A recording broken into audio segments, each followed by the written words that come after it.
Audio snobs? Who are these people? I'm trying to figure this out. What are people talking about? I hear about it a lot. Now, if you think that people that have really expensive systems look down upon people with less expensive systems, I don't understand that. I mean, it's like, does the guy who owns a Ferrari, he looks down on somebody that owns a Camaro? I don't think they think about it, really. You know, and I don't think a guy with a pair of Watt puppies says the guy with the ELAC speakers, oh man, how do you live? How do you wake up every day and listen to that little $300 speaker when I have this $20,000 speaker? I don't understand. Audio snobs.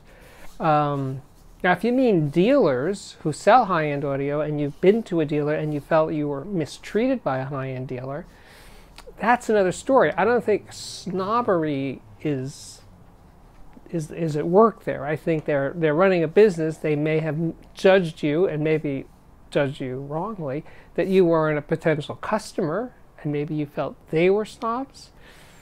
I don't really think so. I mean, if I walked in to a Ferrari dealership, I don't think I would be treated well. And I wouldn't think they were thinking, oh, look at that lump, you know.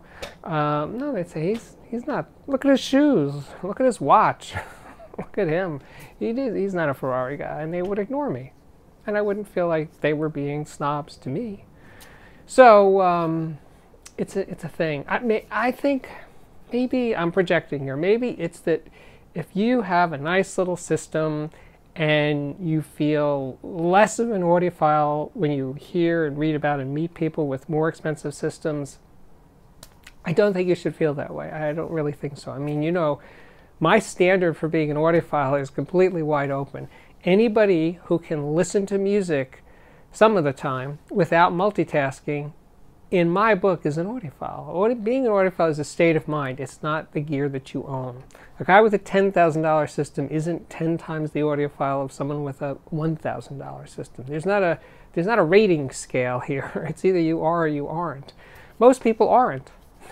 You know, and the other thing I want to talk about in this story is that when I sold audio and one of my customers' homes or apartments were broken into, the thieves would almost never steal the audio. They would steal their TV, their computer, jewelry, stuff.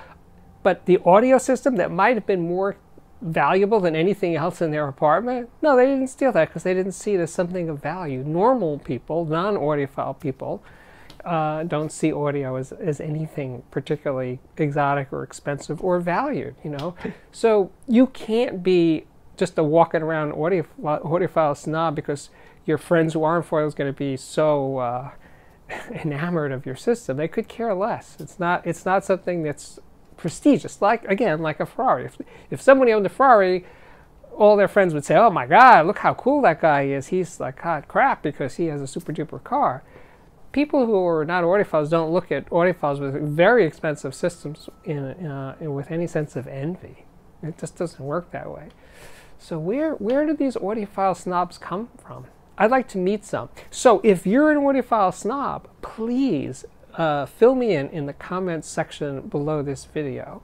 I want to hear about how you go about being a snob in audio. I'm really fascinated by the idea. It's like, what could you be?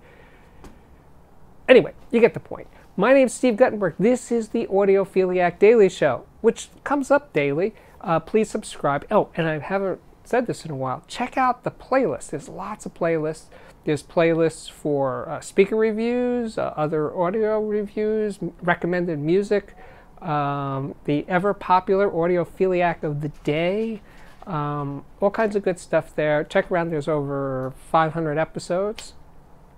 Come back often. And I'll see you again real soon.